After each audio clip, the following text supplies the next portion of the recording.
What's going on, everybody? Shaheem Reed, the Rap on Wrestling podcast.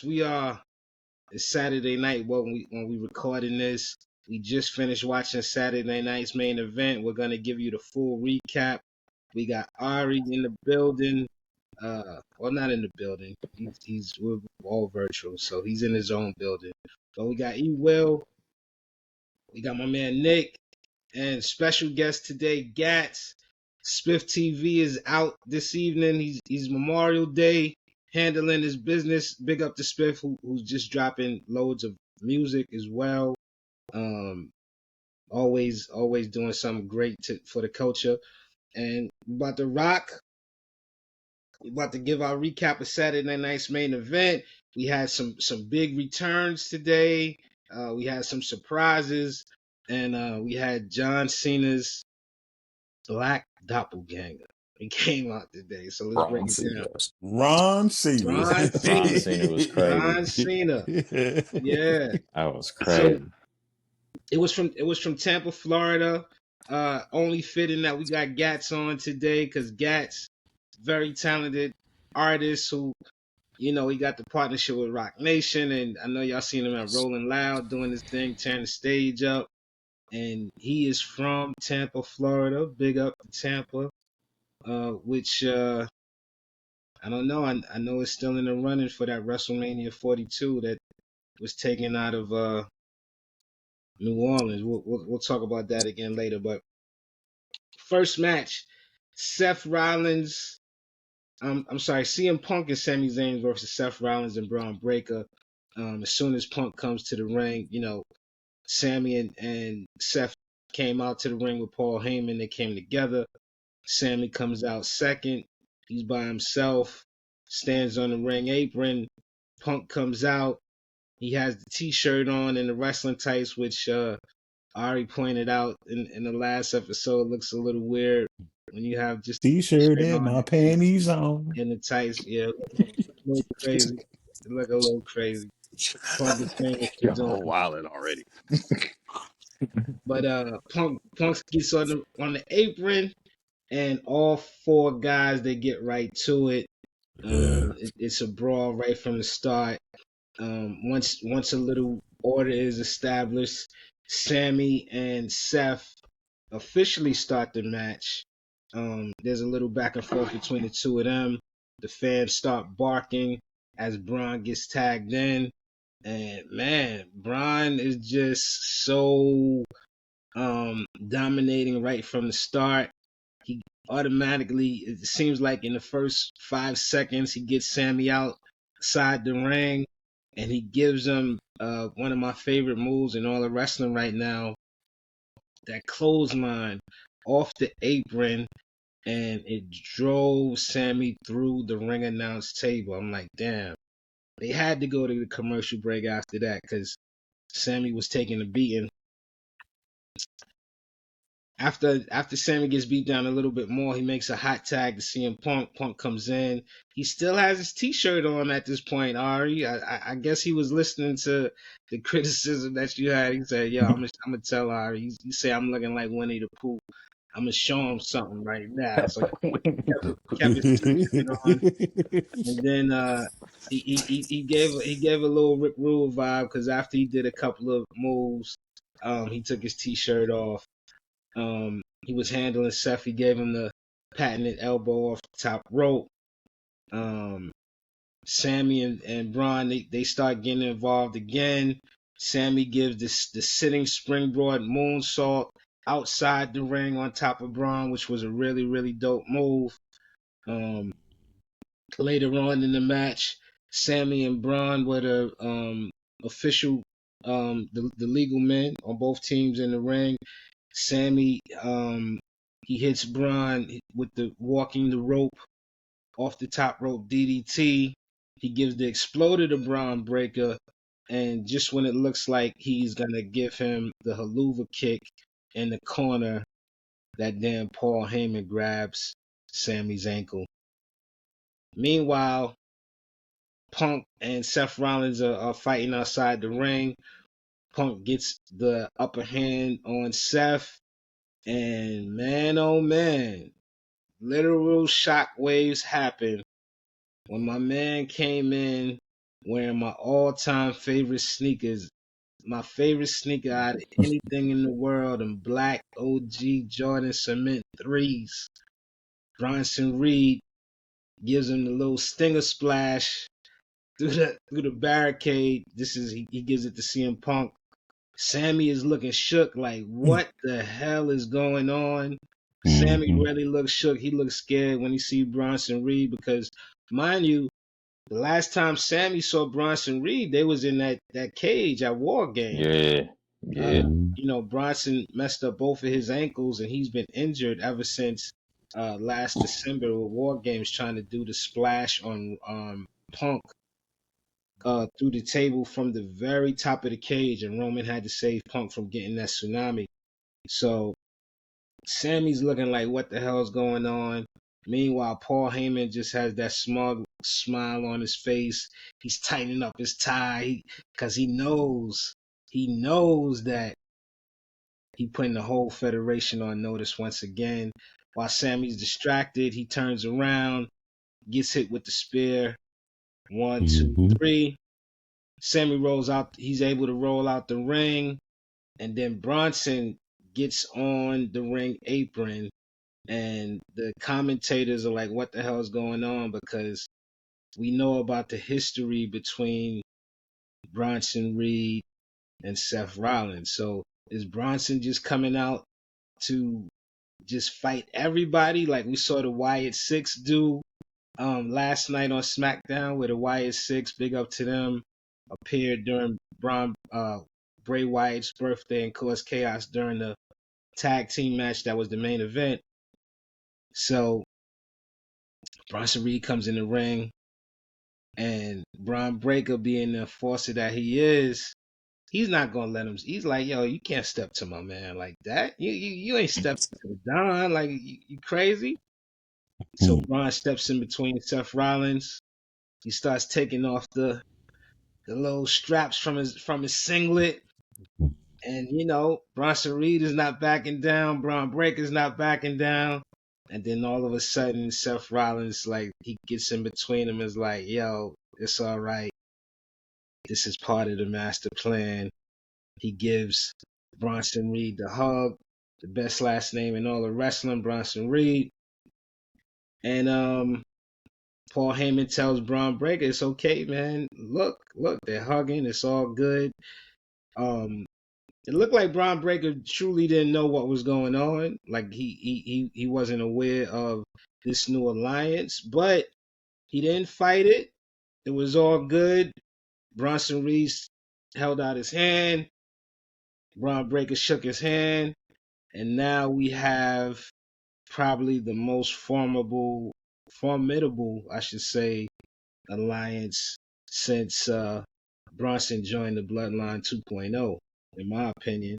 Then foolishly, before this segment is over, foolishly but bravely, CM Punk comes in the ring and he starts grabbing.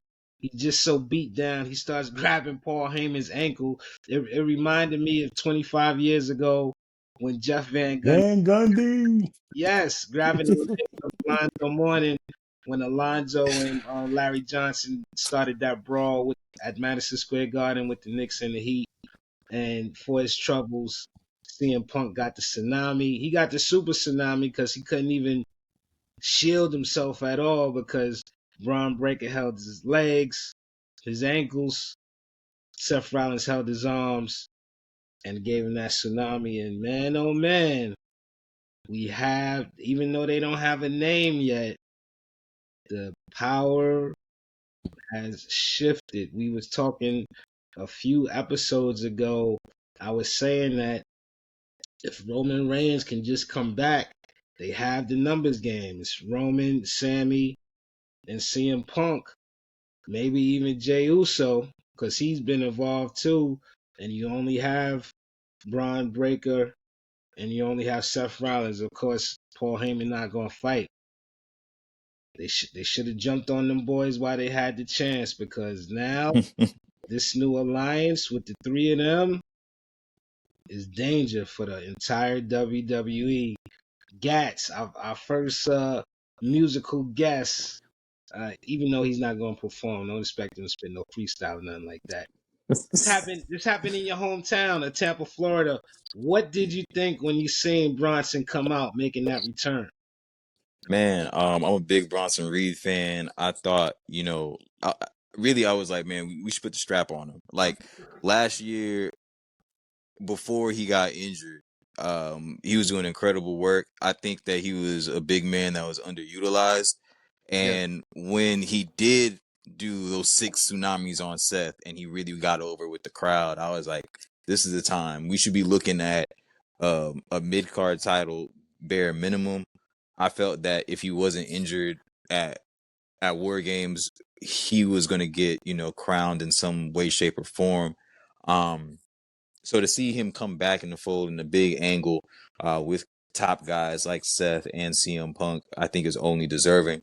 Um, it was really good to see him come back. And I think that this is going to be a really solid foundation for him. Right now, when I saw them do that whole entire pairing, I'm thinking this is an Evolution 2.0 situation. I'm looking at Bron Breakker and Bronson Reed as your next Raw WWE Tag Team title holders. I know that there's a lot going on in the tag team division on Raw, but that's what's who going to could happen. beat That's him? what I'm thinking. Who could beat those guys? Nobody. Exactly. Nobody. See, Ari, what's your thoughts? Yeah, I think you guys said it all, man. Definitely gonna be the strongest faction. I don't see nobody stopping them anytime soon. So maybe Roman comes back with some Street Fighter allies. He's gonna need them. He might need Ryu and Ken to defeat that trio. So it's interesting, man. I just hope Paul Heyman grows a beard. He need a beard now. Everybody got a beard in that group. So Paul Heyman got to get right. But damn, that's crazy. I don't even know if Paul Heyman could grow facial. I've never seen not He one can. Nah, he could picture of grow. He him. had he oh had that yeah, I've He stubble. seen it. can. Yes, When he no, Remember was yeah, that he did time? have stubble. Yeah, he definitely did That have time that stubble Goldberg when he was was whooping stressing. on Brock and he was stressing. Yeah. Yeah, when Oh he yeah, was it was definitely times in ECW where he was like bearded, but yeah, he was it was rare. he was stressing. E Will, what did you think of the match overall? The back and forth. Bron Breakker and Seth Rollins came out victorious over Sammy and CM Punk. This is something that you called. Like Yeah, I thought it was a good match. I like that Sammy busted out some of the El Generico moves. yes, The springboard moonsault that he did. By the way, in my mind, I would just like to see El Grande go crazy and then El Generico come out and put a stop to him and then just disappear back to Mexico and the orphanage again. I don't know if anybody knows the El Generico Jericho. story. Yeah. You know what I mean? yeah. So that would have been cool. But this El match was great. Generico and Kevin Steen. There we Of go. course. But only thing missing, man, we need Paul to get that Zach Morris phone. Dangerous Alliance 2.0. Mm. That's what Yeah. this is. You know what I mean? So I think they're gonna add a woman, possibly Becky, and they do that. It's over. That might be probably my favorite faction out right now. So Man, I don't even know if Becky's. I think they might just keep going with the youth movement. You know, yeah, I I don't can think see that too. I don't know if they need Becky, and I don't even think Becky needs that rub. I think they need to go with one of these young females on there. It's gonna be interesting. Nick, what's your thoughts? What did you think of the match and this whole new faction that they got going on? It was good to see Bronson come back, man. Like I Hmm. said, it was good.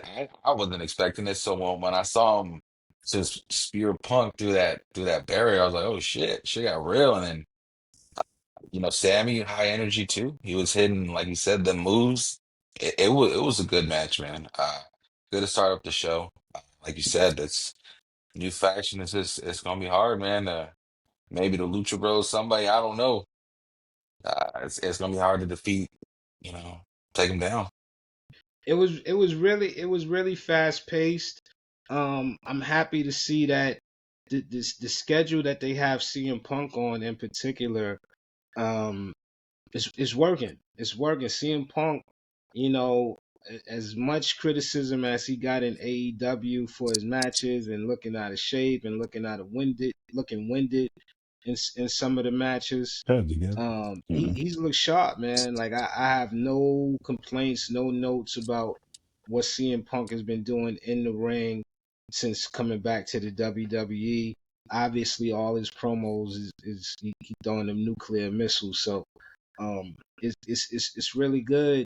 I thought it was funny that he put up his last bit of energy just to come in the ring, just to try to get some type of vengeance on Paul Heyman. That's how much he's mad, and I think now that he see that Bronson Reed is here, he's like, oh goddamn, Paul Heyman, like you really going all out. Like it's gonna be interesting because these guys gotta click up, man, because Braun and Bronson together, that's a match that that's to me, Braun and Bronson, that's a WrestleMania caliber matchup whenever they would have linked up. But the two of them together, I definitely agree with Gats. Like they could be the tag team champions as early as Monday. Like I don't see no team giving them a run for the money, and they just really gonna wreak havoc.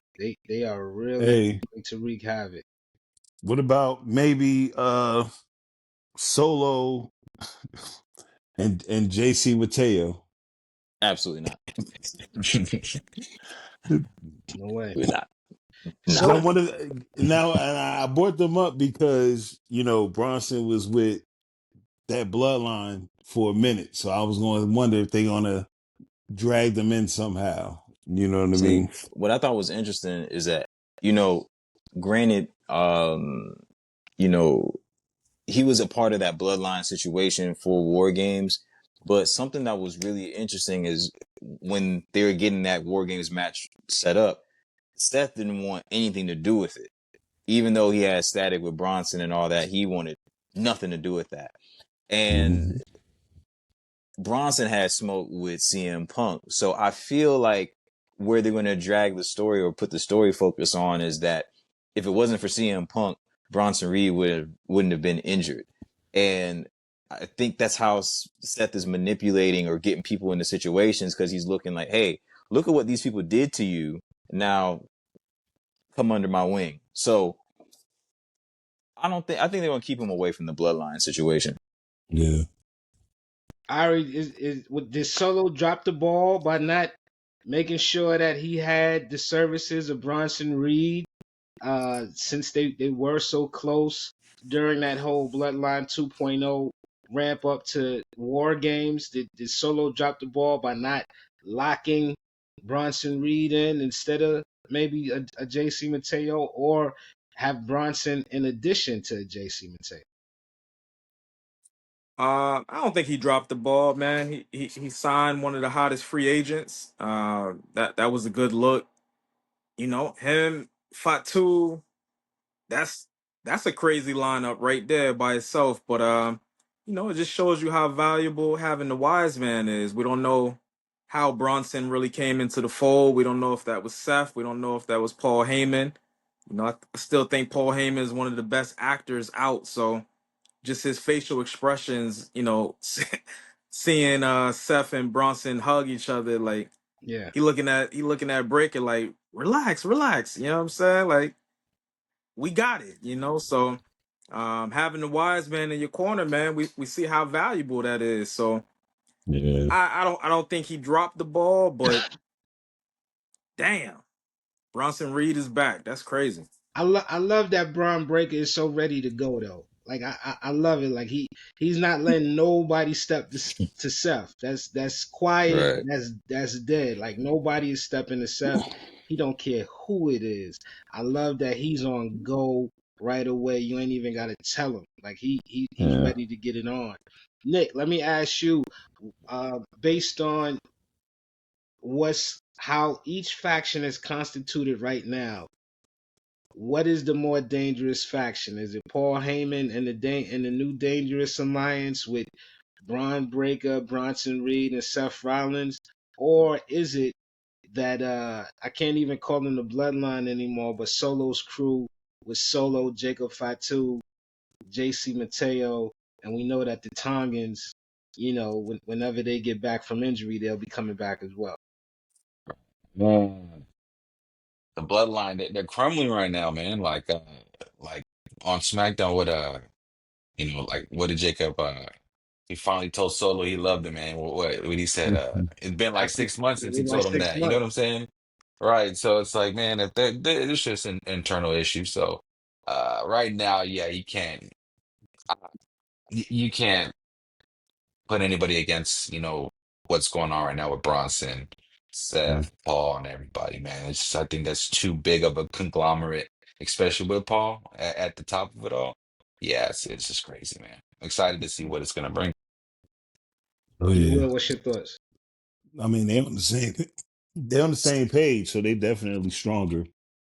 And again, you got the wise man. Like Yeah. it's the man behind my favorite promotion of all time. So I'm always gonna believe in Paul. Um, but yeah, I really like this faction. Uh that Bloodline 2.0, man, it is I don't know, man.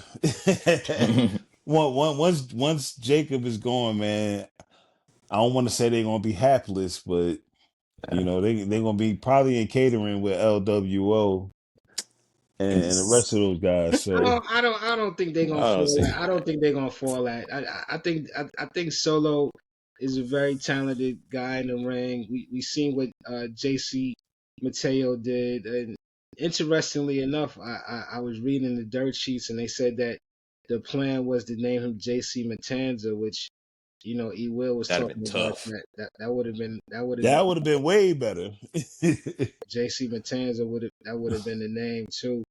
Um, But like you said, I think that the biggest separation between both factions is that they have Oh, the they have Paul, they have the Phil Jackson, they have somebody Yeah.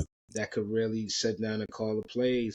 Gas, let me ask you, when it comes to Solo and all of his guys, is there somebody out there that you think would would be great to step into that wise man role that Paul Heyman have and sort of give the guidance to Solo and to Jacob and JC and the Titans? Because we forget Solo is still very young in the game. Like Solo hasn't he even though he's the leader, he hasn't been wrestling for as long as Jacob and JC and the Tongans. Like he's actually the I don't know if he's age wise the youngest, but he has the least experience, even though he's been in it Right.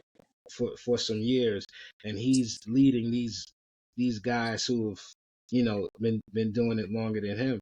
Who out there can he call on to be his wise man to help bring that faction to the next level and at least give them some stability? Man, what I would have did, honestly, after Solo lost the Ulafala, when he popped back up, the person that I would have had with him would have been Armando Estrada. Mm. I would have went back and grabbed him and have him be the new mouthpiece for this Bloodline 2.0 to kind of like, we're going to restart this whole entire situation. Um, I think that really would have been the best situation because I like Solo as a talker. I like Solo as a leader, but obviously the storyline is based off of his incompetence of being that because he is young. He's still trying to find his footing. And we already can see that Jacob wants to be his own man. So I think having somebody like Armando who would have kind of corralled everybody and you could have had Estrada versus Jacob on the mic, kind of having that friction instead of, Jacob and Solo. That's the person that I would have went for. I'm sure that he's around. I'm sure they can call him. I He was think they just might on be. Yeah, he was just with Zilla. They showed him I was with about to Zilla say, not too yeah. long ago. I think it might be the opposite. I think they might be saving Armando for when Zilla actually comes, and maybe Armando is the wise man to Zilla and Jacob if he leaves. What really intrigues me about Solo, and we're not gonna stay on Solo too long because we got other matches, but what really intrigues me about Solo is that when you look at the layers of what he's doing, he's really coming from a very genuine place. Like he went out and he got these outlaws, he got these people that WWE were afraid of, he got these people that his own family, were afraid of. He got Jacob, he got the Tongans, these guys that was supposed to be like the damn near expendables, and he brought them in, and he kind of, even though he didn't like actually make them like total equals to him, he didn't talk down upon them. He didn't try to sun them like how Roman was doing. It was like he was looking at the mistakes that Roman did when Roman had his bloodline, and he it's like he kind of said to himself, I'm not going to do the same things that Roman did. And even with Jacob, like he's telling Jacob, you're the person to bring the belt to the family. Like he's not belittling these guys. Now, of course, it could be a little bit out of fear because he know Jacob ain't gonna take the nonsense, but a lot of the stuff that Solo does, it's kind of like out of genuine love. Even bringing JC Mateo into it, he's getting the deck back stacked so they could start dominating again, and he's catching a lot of flack for it. So But go ahead. but like the thing I see with that though, like, he's saying he's showing Jacob a lot of love. He's also doing a lot of backhanded, condescending, sarcastic comments to him too. And I like how the camera always seems to catch Jacob's eyes. He's always in the background while Solo's doing his little rants about how he brought Jacob in off the streets and all of this and that. And you see how Jacob is staring, staring at him. And I think when he left, I think that's the moment that Jacob saw like, this dude weak. You know what I'm saying? That was Like, it. That was it. I'm only here because we family. You know what I mean? That was it. And we talking about representation. I think that new Bloodline 2.0, we see them crumbling. I can see Haku, aka Ming. He was there for Jacob when Jacob won his belt at Mania. I can see him coming in, stepping in, trying to bring order back. But it will get interesting because his actual sons are Tamatonga and Tongaloa. So I would like to see how that dynamic will play in if Ming managed all of them and brought them together.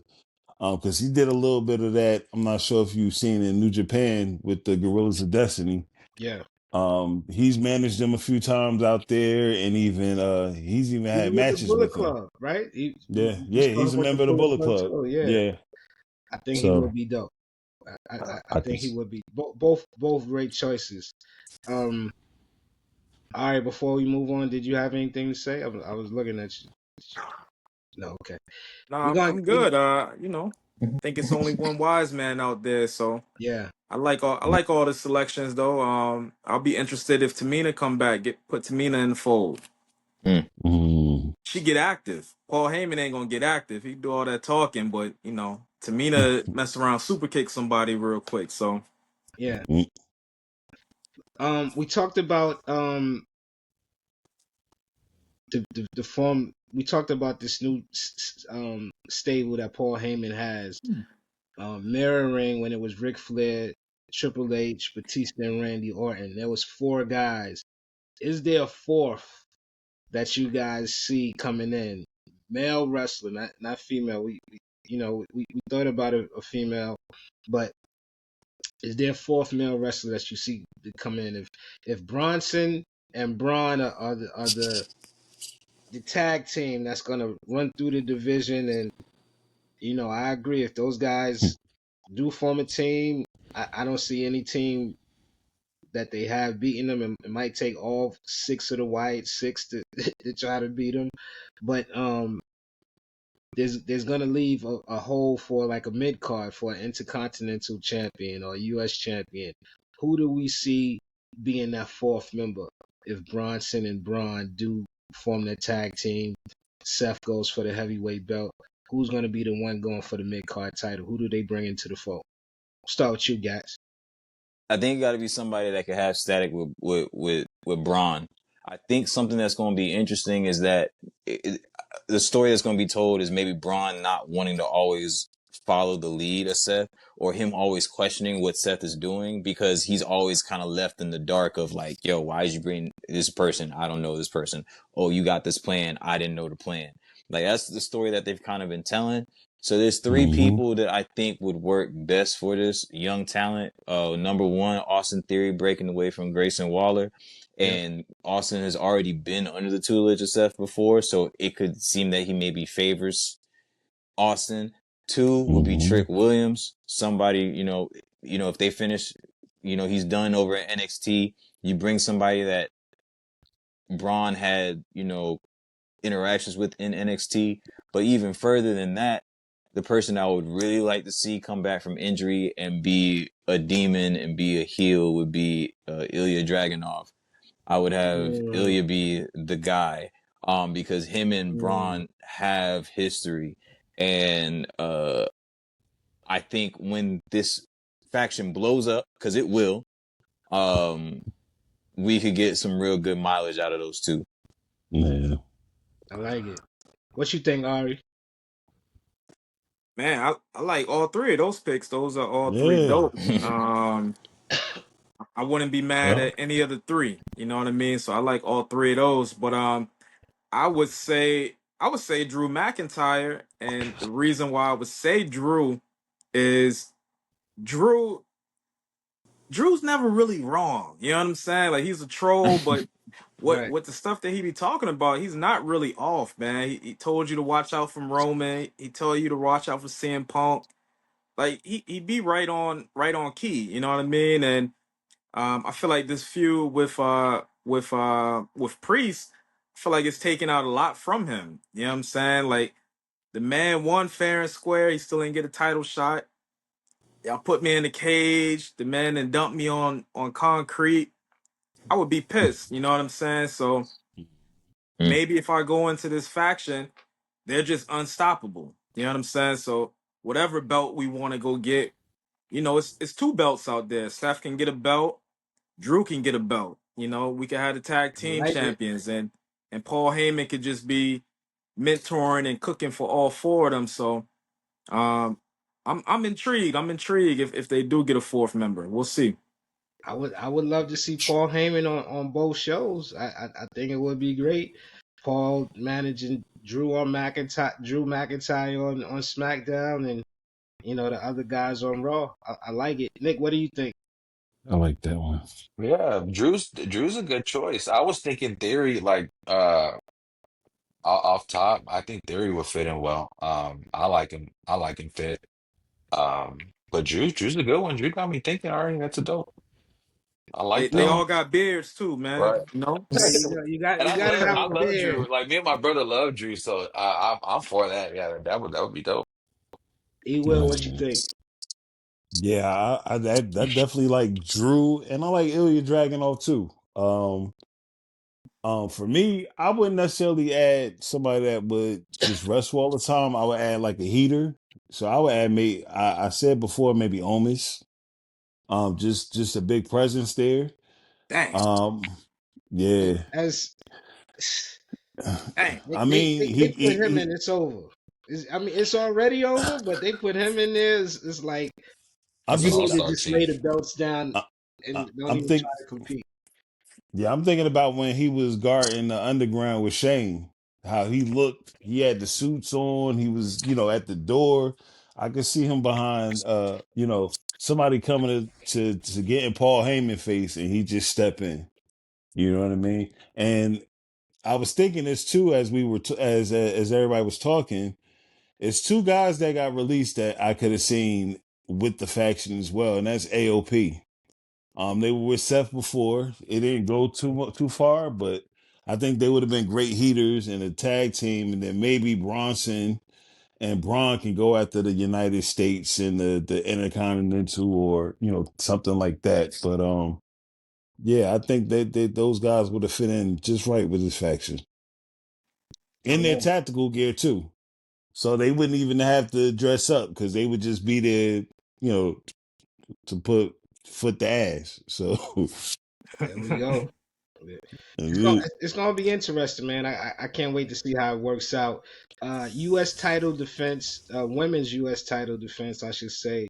Zelina Vega, Queens.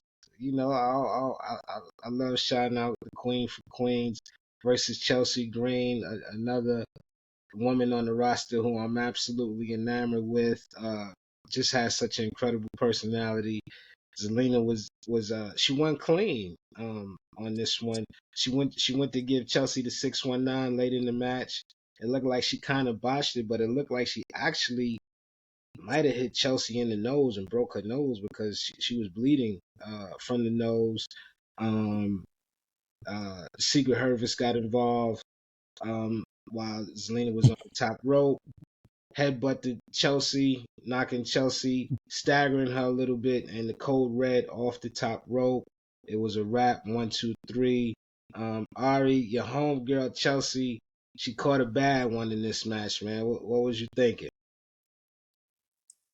Well, damn, I ain't like it because did she win clean? You know what I'm saying? That botch was crazy enough. Like my girl Chelsea is bloody. She might not know where she was at. You know what I'm saying? After that, so damn, how do you do Chelsea Green like that, man? I thought it was a cool match overall. It's good to see Chelsea is getting back her her swagger a little bit.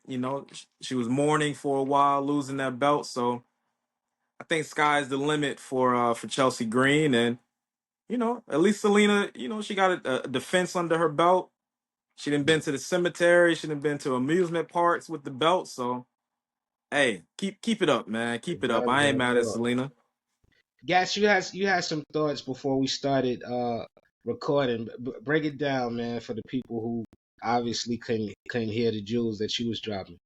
Yeah, man. I mean, I like Zelina. I think she has a good character, good look, but I'm kind of at a point where I'm glad she retained the belt. I think that was the right decision because I think that Chelsea Green, her personality, the character work that she's doing, she really should be moving on towards the main event. I think especially with the Secret Hervis, that's such a great gimmick.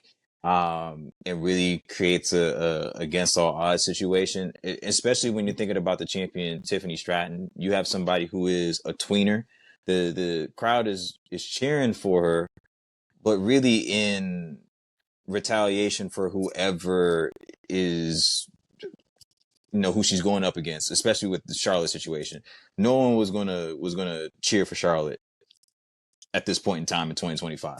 So I think it's time that Chelsea Green moves forward. I think maybe give Zelina a few more title defenses, but as we were chatting up, I think we should be moving Zelina maybe away from the LWO.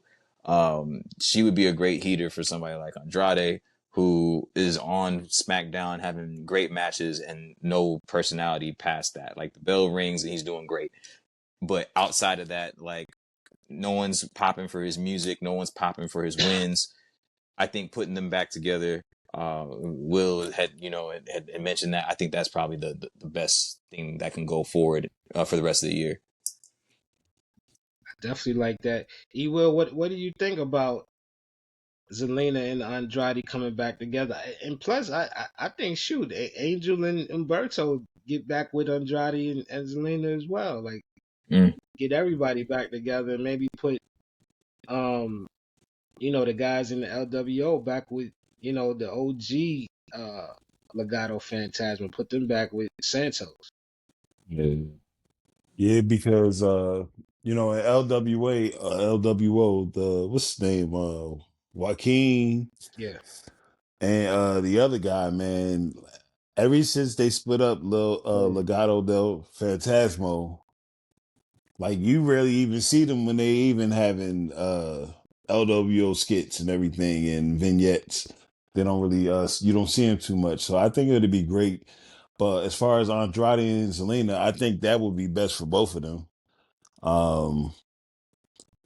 Like she's doing great on her own. I think her apex was the reception she got at Backlash Puerto Rico. Like I don't think it may top that. But unfortunately, it was against the Red Hot Rhea, so there was no chance for her to get a belt then. But yeah, I think she was great as a manager. Like I would love to see her back with Andrade, even if she wrestled and they somehow both ended up with a belt. I would like to see that. Cool. Nick, what did you think of the match overall? Zelina Vega and Chelsea Green. I caught the end of it, man. I was unfortunately doing some dishes, so I caught the code red, and then pretty much that was it. But yeah, like I said, Chelsea Green, man, she's doing great work. I was telling my wife that the other day, which is crazy. I've been watching her like a lot on social media on Instagram, and I just been seeing her like just outside of the ring, and it's been making me just pay attention to her a lot more recently. So yeah, uh, what I saw bits and pieces, so I don't can't speak too much on it, but uh, yeah, I agree with what y'all saying. Chelsea, we with you. We with you. Hey, but Hopefully, we get into that women's WWE Yeah, she championship. deserve it. Yeah. I also think she's in a small club where she doesn't need a belt to be over. Like she's really Yeah, her. I think her and Tony Storm are doing the best work in women's wrestling right now, as far as character work. Mm. Um, and yeah. again, Chelsea doesn't. I don't think she needs a belt. A belt would be great, but she's so good that I don't. I don't think she needs one. But I think she'd be a good foil though for Tiffany. yeah, And like even if you don't put the belt on Chelsea right this moment, it would give her more importance, give her more stature in the company, and it would give Tiffany a stronger reign because people are going to boo. So I think that it would be beneficial for both those parties. She'll continue to get over as a heel. Tiffany will find better footing as a face instead of being such a tweener. yeah. Um, and then it's going to get to a point where she's so over that you're going to reward her with a belt some other time.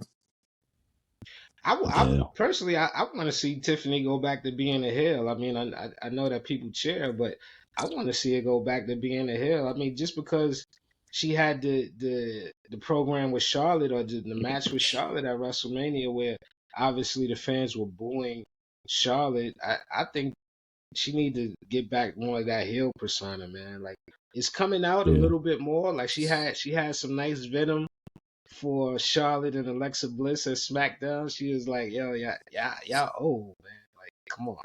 I need to get Hmm. somebody else in my age bracket." But she's 25. I think she got to get more into that Barbie, that spoiled, arrogant. I want to see her get I want to get that arrogance back, and we'll I see how it goes. I think Tiff has the potential to be the best woman heel in the business. Like I like her better as a heel. Way I better, really do. Yeah. way better. And I think the people are cheer for it too. So we'll see. This match, it was not for a championship, but it could have been it for a championship. Like if John Cena is gonna fight and it's not gonna be in a tag team match, let him defend the belt. John Cena versus Ron Cena, R-Truth. Cena came out. John Cena. He had his Tampa. I love the fact that he has all of the colors for One. each city that he's in. Make them collector's items. I really want to look on the gram and see if there's somebody who bought all of the shirts for all of John Cena's appearances. Like, got a nice catalog just for this run alone. But he comes out in his Tampa orange. Um, his music starts playing again. And the camera kind of went away from him, but he was looking like, what the hell's going on? You see R-Truth come out. He's dressed just like John Cena with the jorts. His color scheme is red with some blue with some white. He had even had the cartoon of himself, like how John Cena has the cartoon of himself. We saw the black Ron the Truth, R-Truth on his shirt. He comes in the ring. John Cena's looking like, man, I'm about to kick this dude's ass. And that's what he did. He attacked him even before the music stopped playing. He pretty much dominated Truth. He hit him with the five knuckle shuffle. Truth was able to recover from that, and he gave John Cena his own five knuckle shuffle. Cena rolled out the ring. Later on in the match, he brought the belt in the ring. It looked like he was gonna hit R-Truth in the head with the belt because R-Truth had his back turned. Cena hesitated. R-Truth turned around. I was like, "Come on, dog!" When I saw the expression on R-Truth's face when John Cena was about to hit him with the belt, I just had, for some reason, I just had Little Boosie's voice playing in my head when Boosie was like, "Come on, man, come on." But I kept thinking, wow, that was just in my brain. And you know, John Cena had the belt. He hesitated, it looked like he was gonna hit him, and then he just gave the referee the belt. R-Truth was celebrating because he thought that maybe finally the John Cena that I love, that you love, that we love is back. He's back to being his virtuous self. But no, when the referee had his back turned, handing the belt to the ringside attendant, John Cena kicked R-Truth in the nuts. He hit him with the FU, and it was pretty much over. After the match, he grabbed the belt. He told R-Truth to get up. We could see him mouthing the words, "Get up." Hit him over the head with the championship belt, and he just left. No, that's it. He just left. R-Truth was laying in the ring, knocked out. It was a wrap for him. All right, what did you think of this non-title match that John Cena beat Ron Cena? If I could have fast forwarded, I would have. You know what I'm saying? I think we could have done better without that match. I would have been more intrigued if they had a rap battle. But I don't think anybody really thought R-Truth was gonna win the match or, big expectations from that match, but that's it, man. It was a pretty quick match. It was over pretty quickly anyway, so I didn't have much thought other than what are we really doing with this match, but that's it, man. He was on the crusade, man. R-Truth had a nice crusade to try to bring the Sith Lord John Cena back from the dark side to the light, make him a Jedi Master again, but it didn't work. Gats, what did you think when you saw R-Truth come out dressed as John Cena? I mean, I thought it was great. I'm a really big fan of people trolling their opponents. I love the mental warfare. One of my favorite entrances ever, Royal Rumble. What was this, 2022? Seth coming out in the Shield gear, Yes. to play with Roman. So I was really a fan of that. And because the belt wasn't on the line, I did feel like there was a chance of maybe some screwy finish that gave R-Truth the win, and then maybe John Cena snapping even further and really losing it on him. Um, I felt like them making it not for the title, but kind of resting on the lore that John Cena in truth had, gave it that little bit of like, well, maybe. Um, but for what it was, for what it tells in the story of John Cena, it's cool. I think R-Truth is probably one of his most important rivals, one of the most important characters in his arcs. And even though, like, yeah, we weren't going to expect much from the match quality, let's be honest. Like, I think it was an important story to be told. It's cute. This is last year. He should be seeing everybody that he needs to see. So R-Truth was one of them people, and we got it on a Saturday night main event, not at a SummerSlam, not at a, Money in the Bank. So I was cool with it. I thought Truth gave a really dope promo. A really um just genuine. It was cool to see him being really serious on SmackDown last night. Just really, playing with John Cena to come back and to the guy that he loved and the guy that was his hero. Nick, what do you think? John Cena, R-Truth. Like you said on SmackDown, when he was saying he was going to beat the hustle, loyalty, and respect back into him, man. I just thought it was funny and that, it was uh shit had me laughing, man. But it was just peak truth right now. See, he's super over, But it was like you said, it was good to have it on a Saturday night main event versus anything else. So it was a good match. It's funny. You will, Yeah, I saved you for last, man, because I know you got some really some serious thoughts on R-Truth. yeah. I kind of like the when we did the predictions, Smith was saying that he was thinking there was a chance that Truth could have won, just like Gat said, and a little part of me was like, maybe that'll happen, but to me, it wasn't vicious enough. Like Mm, to me, the Cena Hill turn so far for me has been kind of lukewarm. Uh, mm. and I really thought, beating up this guy that's super over with the universe and like really destroying him, embarrassing him.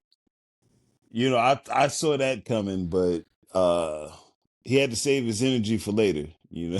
So Yeah. uh, but it was a cool match. It was what we expected. I don't think, yeah, it was what we expected. You know, I definitely thought it was gonna be more of a like a savage beatdown. I had, just in my book of mine, I actually thought this was gonna be the main event. I thought it was gonna be the last match to close it out because they made such a big deal. John Cena and has been the most advertised for this Saturday night's main event. His last time in Tampa as an active wrestler, which is actually I think he still lives there Yeah, I between was saying he lived there. Tampa and Yeah. LA. So I thought it was going to be the main event. I thought it was going to be something where he's viciously beating R-Truth, and Cody comes out and makes the save. I kind of felt that Cody was going to return. I don't want to jump too far ahead of the line, but yeah. So after the match, we see um, John Cena backstage. But before we saw him backstage, we saw the world heavyweight champion Jey Uso. I thought the new T-shirt that Jay got, I know Ari got a super appreciation for it. The four letters, one word T-shirt. Um, that's true. I know Ari will be ordering that. I'm gonna be ordering that soon too. But it was dope to see the two of them have a confrontation backstage. Jey Uso and John Cena. The last time they we saw them together was at the Royal Rumble, where Jay threw Cena over the top rope and started really put WrestleMania in the shape. And John Cena tried to lay the seeds of doubt into Jay's mind and said, "Wouldn't it be something if I retire with this belt and you lose your championship to a YouTuber?" Jay he didn't seem phased by it at all, but I kind of like seeing the two champions together side by side, both having their belts.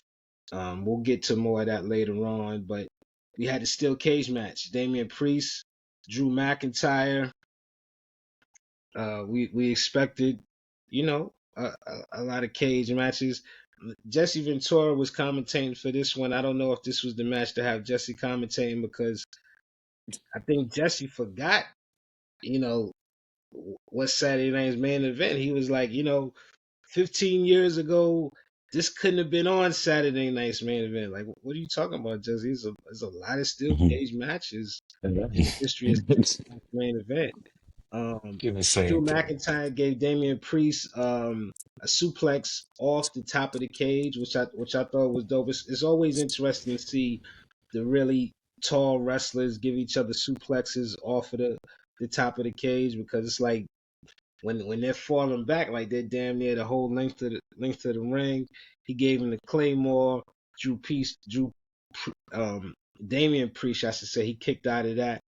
Um, Later on in the match, Damian Priest was able to recover. He drove Drew McIntyre's neck into the steel chair, and I like seeing this level of viciousness back with Damian Priest. I feel like he's always rough, but we haven't seen him as vicious. Even in the street fight with Drew McIntyre at WrestleMania, not as vicious, but we seen it coming out of him.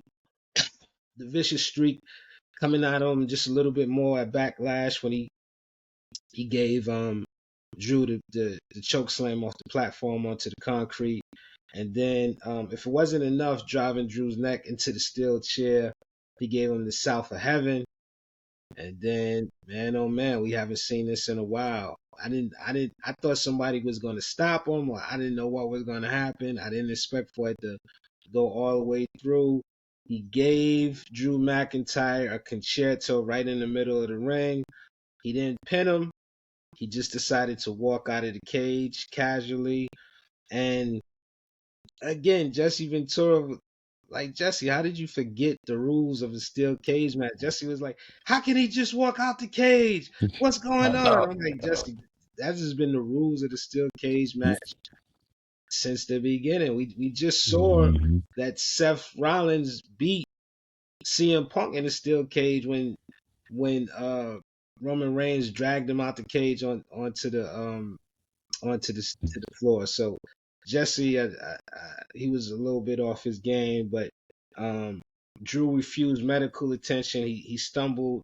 He kept falling, but he wanted to show how much of a tough guy he was. He refused the medical attention. Will, what did you think of this match? Steel cage match with no It blood, by the was, way. and I was about to say it was a good match. I just wanted to see some blood, but no blood to me means is we got one more, and I think it's going to be a Hell in a Cell match with these guys. Um, but overall, it was a good match. Like, I'm a big fan of Punishment Martinez, aka Damian Priest, and all his work, and I'm glad he's finally positioned where he is. Because he's really great. Um, just a good match. Just looking forward to another. I know it's going to be another one, so that's what I'm looking forward to. That's going to be the 5-star super dope crazy match. Maybe at SummerSlam or in Saudi Arabia. When they go there to what's that, Crown Jewel? So I think that no, Night of the Night of Champions. Champions, yeah. Yeah, I think yeah, they might have to do it at SummerSlam in Drew's hometown. Well, it's gonna be in Jersey, but Jersey is a hop, skip, and a jump from the Bronx anyway. Just yeah. go over that GW right there. Ari, what'd you think of the match? Yeah, I thought the match was good, man. I like how Drew came out with the mask. Shout outs to Smith for making that mask. I wish he would have walked to the ring with it a little bit more, but it was definitely dope.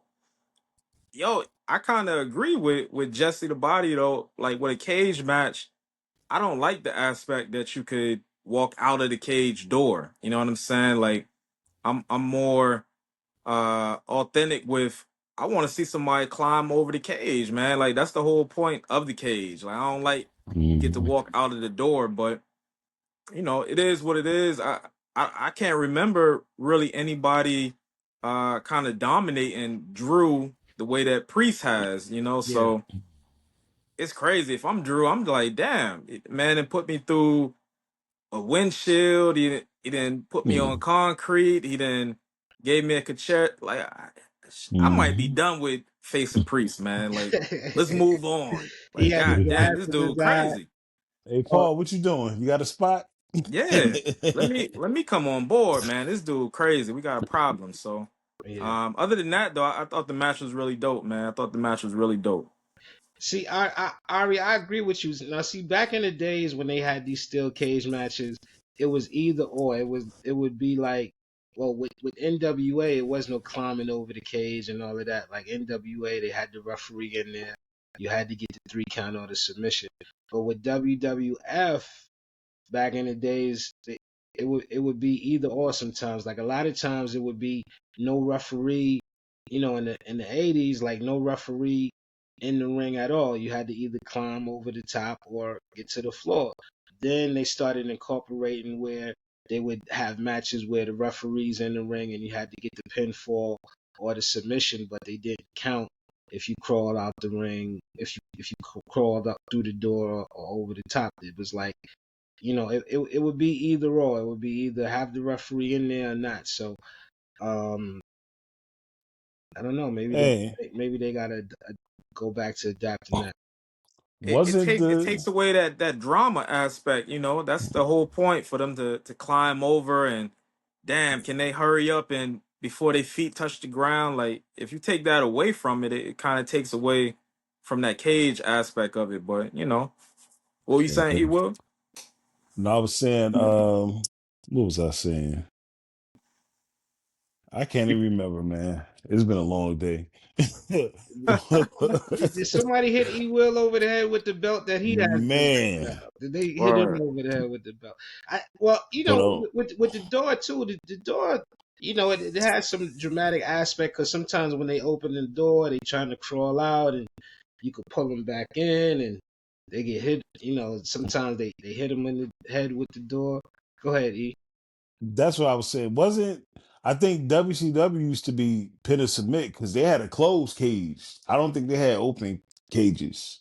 I don't remember seeing an open cage. Well, they had the closed cage for the war games, but WCW and NWA definitely was pin on submit. It definitely was pin on Yeah. submit. So, Nick, what do you think of the match, man? Priest and Loved it. Yeah, I wish we could have seen the mask a little more. I figured Spiff had something to do with the mask, but I figured it gave Damien a little bit more like sinister vibes. But yeah, like the whole issue going over and going out front, like to me it's like I loved you, but then it's on Damien's end. It's like, all right, you just lay him out with that chair in the middle, and then like you disrespect him by just opening up that door and just walking out.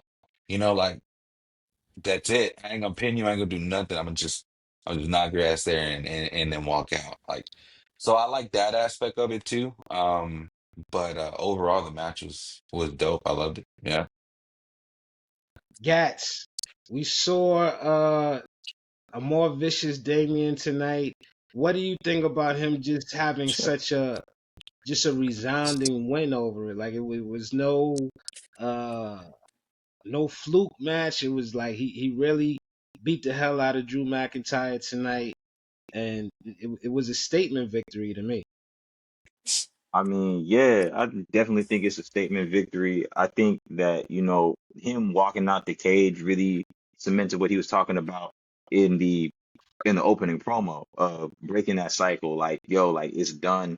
Like I don't want to touch you. I'm not like I'm just walking away from it. So I felt Yep. like that was the symbolism of him walking through the door. Right. Um, I rock with it. It was a good match. I don't think that we see them revisit it. I think it's done. Um, I want to see Drews do something else. But I don't know exactly what that is because, quite frankly, I think it's time that we start looking at Drew as back in the main title hunt. But obviously, Cena's kind of occupying that space, and like there's still the Cena Cody, you know. And then I'm sure that CM Punk is going to enter the chat sooner than later, and maybe that's how Drew gets involved. So I think it's time that we give them new directions. Yeah. See, I think that by Drew McIntyre refusing the medical attention, it could be that it could be that um okay, you did win, but I was able to get out and walk on my own 2 feet. If Drew gets on that stretcher, then there's no way that he doesn't come back to try to avenge it. Because he was taken out, he was injured. He got to show that he's not a punk. But right now, it's when I say Punk, I'm not talking about CM. Right now, it's 1-1, so it could go either way. But me and my infinite wisdom, I do see WWE trying to milk it one more time for that rubber Oh yeah, match. for sure. At SummerSlam is 2 nights, so we gotta have big matches on the card, and I think that's the best place to end it right there. I don't know if it's gonna be a Hell in a Cell, like I said, just because they did a steel cage. Or Maybe it's maybe no holds bar. well, no holds bar was at WrestleMania. That was the street fight. Mm. I Yeah. think we might If they have if they to. got if they do one more, it gotta be a Hell in a Cell situation, or somebody gotta get a belt and we make it a ladder match or something that can get uber violent where you could see some red. I Yeah, got it. Just do a buried alive match. Have Mick Foley and Undertaker be referees. yeah, There Big we Four. go. Oh my God, I think it. I think I it. love McFo. That's my guy. I think it has to be I quit. I think it has to be I quit. We're gonna see. I Um, quit match would be great. yeah, Yeah, because you can't really see either one of those guys quitting. So we'll see.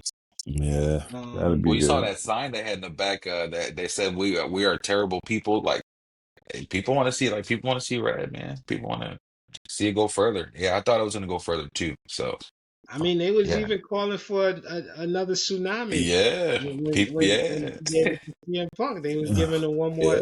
more chance. Well, not Yep. the one more Hey, chance. I'm thinking about Biggie one more time. People want more. Man, if I'm Drew McIntyre, they have to give me a belt if every feud, every match is possibly the most like toughest match on the card. Like this man go crazy in every feud, man. Like Yeah, you gotta if strap it's him if up it's soon. Sheamus, All if right. it's KO, like no matter who it is, like he's going crazy with all these matches, man. They get this man a belt. God damn.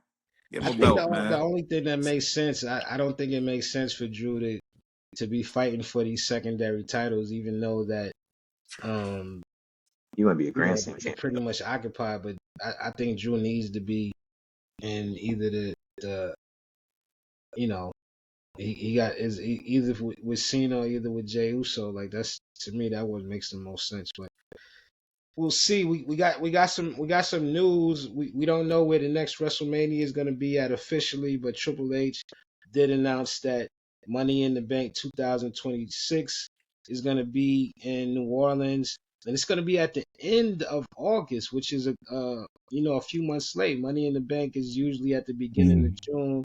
It's going to be at the end of August. I believe he said August 29th, 2026. So that was interesting. And then I saw it advertised where July 12th and 13th in Atlanta, Georgia. So everybody get ready to come to ATL. Great American Bash, which is an NXT PLE. They're gonna have a Saturday night's main event on July 12th, and then Evolution is coming back on July 13th, the all women's PLE. my birthday weekend. Let's go. Okay, there you go. E. We, Oh we, yeah, oh we yeah. know we know how we got to celebrate. E. Any thoughts on Evolution, the women's PLE coming back after too long a hiatus? I think they need to have it every year, but what do you think about it coming back, and what do you think Only would be two good main events for it? only I got to say is about time. Like the first one was fire. Uh, I'm not sure why they stopped it. Um, and well, never mind. That's thinking too deep. But yeah, I think they need to redo that again. Main event though, that'd be tough. Hopefully by then we can push the Naomi Jade beef further, where that can be one. Uh, That might be a Hell in a Cell match. yeah. I need to see blood with that one too, but I'm sure we're not going to see it. Damn. um, uh, you know it's bad when Chelsea bleeds more than Drew and Damien in the steel cage. So, um, I don't know. I just think the main one I can see right now is possibly Jade and Naomi, because that's probably the storyline that has me most intrigued in WWE. I just wish they pushed it along a little faster. But yeah, it's that's what I can see. All right, what's your thoughts on Evolution? What's a match or two that you would like to see? Yeah, Evolution is dope, man. They definitely need to have it every year. Hell, I feel like the women should have their own show, me personally, because it's so much talent just amongst them. Absolutely. Um, Main event, you can go so many different ways. I think Becky and Lyra are cooking. Tiffy and Nia are cooking. Um, my favorite, Bianca, is coming back. She's coming back Friday, so I don't think she's really done with that Jade and Naomi beef. So I think putting Bianca in the mix with that could headline, and all these different women. We ain't even mentioned Rhea or Io. So Hmm. it's Yeah. it's it's tons of talent in the women's division. So I'm excited. I'm excited for it. I can't wait for it.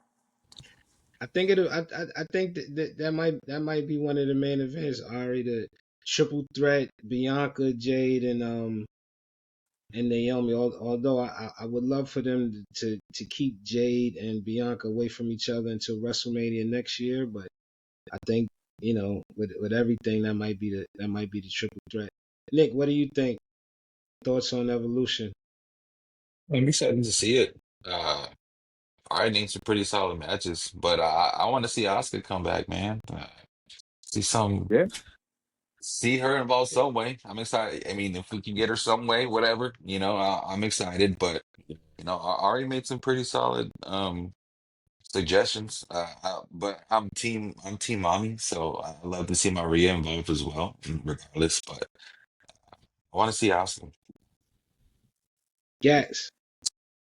Man, I'm gonna double down with what Nick said. I would like to see Oscar come back as well, but what I would do is my two main events would be a triple threat. On the red brand, I have Oscar, Kairi Sane, and Io Sky for the belt. I Mm. think that'd be magic. And then on the blue brand, I'd actually Mhm. have Tiffany Stratton, Jade. That would be my match. And the reason why I would have that is Money in the Bank is right around the corner. I'm thinking Naomi takes Money in the Bank, and you have Tiffy and Jade do their thing. Had Jade win her first belt and have it snatched immediately. Mhm. Have Naomi come in, and that's how you build another step in their feud. And then you can throw Bianca in there when you're ready. You got pressure cookers.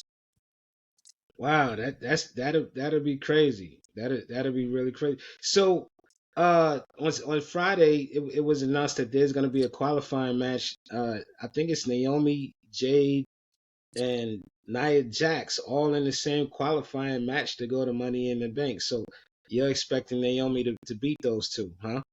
I'm absolutely expecting Naomi to beat those two. I'm going to see Jade pull off some crazy feat of strength, put Naomi on her ass, and then Naomi, or put Nia on her back, and then you have Naomi kind of sneak in there, make some magic happen. Boom, boom, boom. She gets to 1, 2, 3. She's off to Money in the Bank. Okay, all right. I Uh, love it. In the main event, we have hey, main event Jay Uso. hold on. Oh, go ahead. A shot real quick. I would like to see if they could make use of the full women's roster. Let me get the vets versus the new generation, and maybe a Survivor Series style multi-person tag match at the Evolution. Okay, but any vets or newcomers that you want to see involved in it though? That None in particular, but I would like to see the new one, the new generation get over. Maybe when Dolph was in that match and he was the last one left against the whole squad and he took everybody out, maybe you get one of the newer acts to do that. So maybe put Jay with the new breed if she doesn't have a one-on-one match and she ends up taking out all the veterans and be the last one standing. But I would like to see that, like a multi-person old versus new tag match at Evolution. Well, I know and one thing's for and sure. Liv better be back so they could defend them women's tag team championship. She better be back. So, also they got to get the AAA women involved too. oh, So I can't wait. I can't. I would like to see that. Yeah. We had the main event. Main event: Jay Uso defending his world heavyweight championship belt. It was good to see Jay bringing back the outfit, man. We've been seeing him with just the black cargo pants and the wife beater and the, for the past few weeks. So he definitely came back with the outfit on. Like I said, he had the new T-shirt. That's I'm sure it's up for sale tonight. But Yeah. he came out with his outfit. He came through the crowd. He brought the little boy. They was yeeting. The little boy gave him a hug. It looked like Jay missed him when the little boy was trying to give him a hug, but Jay did see him. Came back, gave the little boy a hug, which I thought was dope. Jay Uso against Logan Paul. Uh, I was surprised that Logan wasn't really on his game tonight. To me, he wasn't really connecting with some of the moves. He tried for the backflip moonsault. He got caught with the knees. He tried for the buckshot lariat and missed. It was fast paced. Again, it was fast paced. Um, he went for a move. He got the spear. He got the splash. The referee went down for the to pin him. John Cena surprisingly came out, pulled the referee outside the ring, got in, started beating Jey Uso up. I thought, please forgive me. I thought that was grounds for immediate disqualification. I didn't know that you could do all of that and the match would still come on in a regular match. But apparently so. The match continued to go on. Cody Rhodes, he came, which, I fully expected Cody to make his return tonight. Because even taking a little vacation, Cody loved it too much. He can't stay away. He came in. Him and Cena had a little bit back and forth. He hit John Cena with the crossroads. Um, Logan Paul pulled out the brass knuckles. He went to hit Cody with the brass knuckles again. Off his game tonight. He swung and he missed Cody. He got a spear by Jay Uso. Jay went to the top rope, came down with another splash. The Uso splash covered Logan Paul 1, 2, 3. Um, Afterwards, after the match, Cody declared at Money in the Bank, Logan Paul, John Cena versus Cody and his brother, Jay Uso. First of all, let's talk about the match before we get into the Money in the Bank implications. Nick, what did you think of the match as a whole? Like you said, it was fast paced. Logan was a little off. That snapshot he did straight into the super kick was dope. Um, yeah, like you said, when Cena pulled the ref, I was like, okay, I expected to boom hear the bells. That was it. Then I expected to hear Cody's music, but I was like, what's going on? Like, but I was like, all right, fuck it. Like, I guess that's how we're gonna keep going. But yeah, it was good overall. I enjoyed it. Led to Money in the Bank, that tag team. So see how that plays out. Okay. All right, what's your thoughts? Uh, yeah, man. I like seeing Jay in the main event, hence the name, main event, Jay Uso. Um, I was always thinking if his entrance can get any better, and he's added to it by adding the kid element into it. So I think that's really dope. Gets everybody more engaged into it. With Logan, I think everybody knows he's a great athlete. He'll tell you he's a great athlete. I think just what's missing is he needs to wrestle more. That's where the practice shots come from, just wrestling more and being more active on the shows. So hopefully that will come from Logan. We'll soon see. But I think the match did what it was supposed to do, man. If you watch Cena and R-Truth, we didn't get enough of Cena, so implementing him in the match, I think that was smart. Implementing him backstage with Jay Uso, I think that was smart. And Cody, the prodigy is back, man. Cody Rhodes, well deserved vacation, and now he's back. He's in the mix. Him and Jay are former tag team champions, so I definitely expect them to beat Logan Paul and John Cena in their match. But I thought it was a cool match. The captain. Gats, what's your thoughts? Hey man, I'm here for it. Personally, I was really hoping to see Cena and Punk at Money in the Bank, honestly, but you can save that for a different match or a different PLE. I think it was cool having Cody come in. And having Cody and Jay, who already have that bond as tag team brothers, going against people who we don't really want in the wrestling community, somebody like a Logan Paul and Cena in this current iteration. I think that's a solid way to keep them occupied, have a safe match per se, kind of make sure that you protect Cena in this situation, cover up some of his wrestling gaps. Goodwill to Jay. Um, yeah, man, I'm with it. I like it. I like it. I don't have too many issues with the situation, and the match itself was fine. I mean, Logan was off his game a little bit, but it was fine. It was fine. Had a good ending. Wrapped everything up. I'm ready for Money in the Bank. You will. Oh yeah, I enjoyed the match a lot. To me, all I saw was just the beginning of the setup for Cena versus Jay at Night of the Champions coming up. And that's going to be a very interesting and good match. Um, Number one, it's going to help. It's going to allow Cena to put over the current champion because I do think Jay will win if they do face it Money in the Bank. This match, I mean, it was what I expected from Logan Paul, but I'm happy that Jay won again. To me, it was just a setup to get to lead to Jay and John at Night of the Champions. So I'm gonna go with that one. I mean, I took the match for what it was. Logan Paul, to me, I know some people don't like him, but I really enjoy what he does in the ring. I think he does some really great high spots. Like we were saying in the last episode, he brings the guy out dressed in the prime bottle. We don't know who it is. I just think they had the constraints. These big shows are usually 2 hours and 30 minutes with the time constraints of it being on NBC.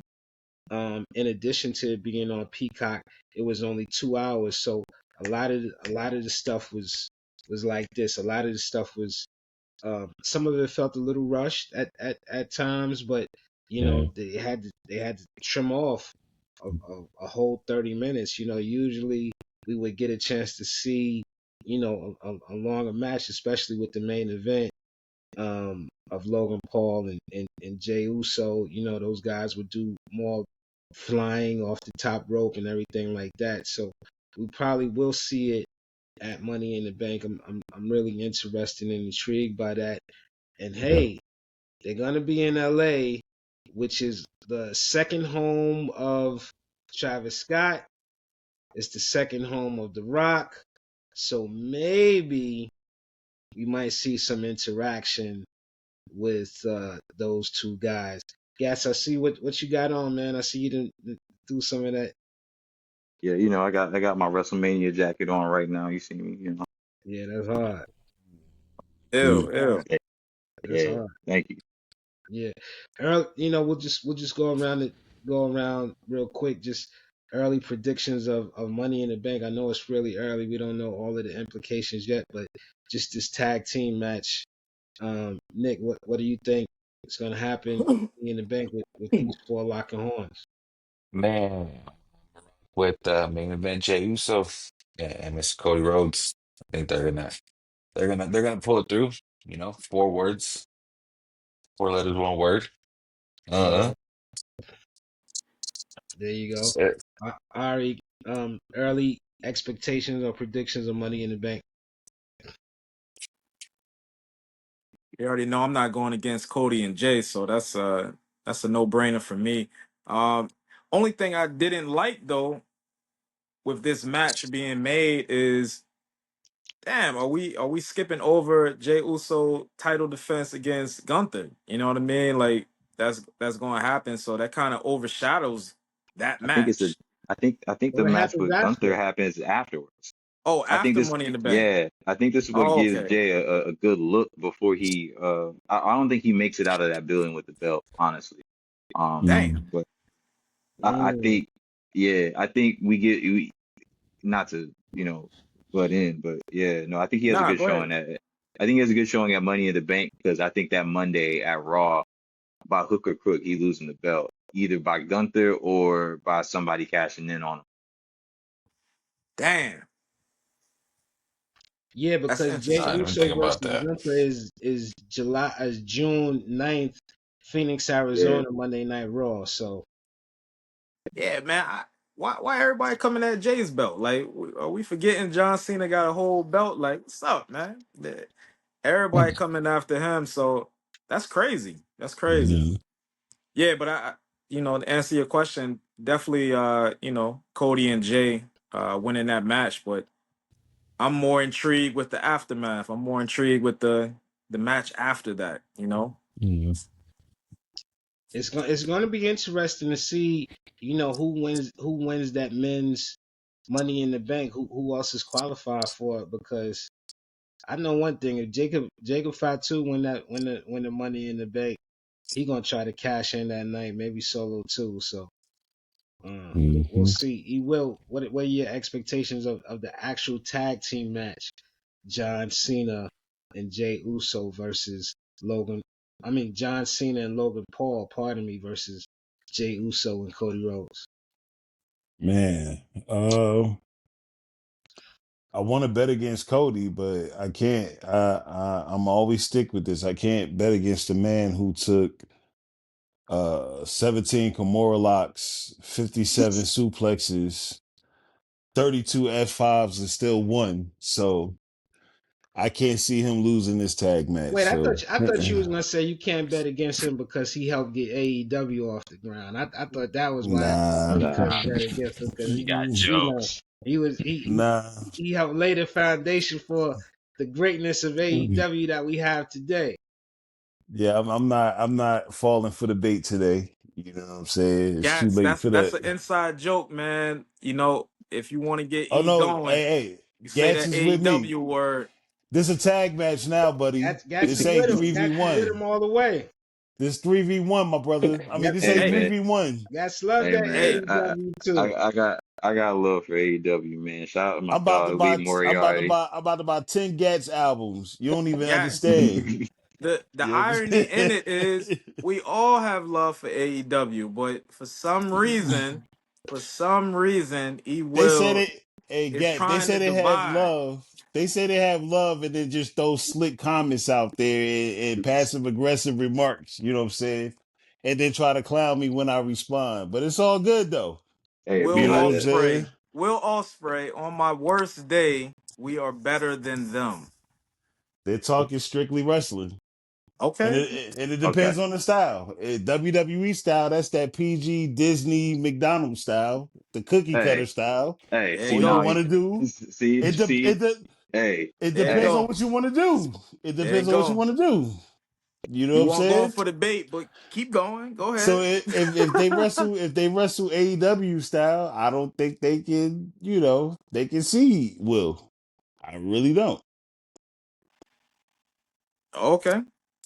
So I agree with him on that. But then as a rapper, let's On your say worst day. All as a right. rapper, you supposed to say you the best. If you're a rapper and you out here not saying you the best, why are you even rapping? So it's the same thing. We supposed to just bow down because they the McDonald's of wrestling? But No. on your worst day, on your worst day, that's crazy, crazy. not saying you're Will better was talking than them, crazy but on you're that one. saying on your worst day. On your worst day, we're better than them. Like, come on, If E. somebody told Not on your me worst that day. on his worst day they was better than me, we have smoke immediately, expeditiously. Come on, man. Yeah. Come on, man. You know what he was saying when he said that. Come on, But man. unfortunately, it never happened because the board members won't let it happen. You know what I'm saying? So TK is with it. He's down. He's a fan. He's actually a fan of wrestling, so he's down with it. But it's the other side, you know. I would love to see Will get in the ring with any of them. Well, we might. His contract is only for another 5 years, so we'll see, man. See, guys, that's what they do, man. Why not him? Why not he just be a pillar where he at? You know what I'm saying? Speaking of AEW, Double or Nothing is tomorrow. We're gonna be tuned in, fellas. Let's reconvene so we could do our recap. We not one sided. We're gonna give AEW their just due as well. We're gonna do a recap of Double or Nothing. Look, for the people out there, subscribe or like, do both. Tune in. Tune in. We did a full recap, a full preview show of Double or Nothing. So make sure you tune into that so you can see all our predictions, our prediction wizardry. Saturday night main event from Gat's hometown, Tampa, Florida. Some really, really interesting developments. I can't wait to see what's going to happen with these returns with Yeah. Bronson Reed, of course, Cody Rhodes. Had the captain shirt on, which I love, man. So it's gonna be dope. WWE's cooking. AEW, I know we're gonna get some really dope matches tomorrow. We'll bring all the fellas back. I think Spiff is gonna be back with us. He's out celebrating one of his guys' milestone birthdays today. So, big up to Spiff TV, big up to A King behind the scenes. Shaheem Reed, Will, Ari, Nick, Gats. Gats joining us for the first time. We gotta have you back, man. We appreciate you, my brother. Please do. I definitely appreciate you, man. Appreciate it, Oh man. yeah, bro. Thank you. Thank All you right, for y'all. having We me. signing off. Catch us on the show tomorrow where we will have the AEW Double or Nothing recap. Peace. Peace.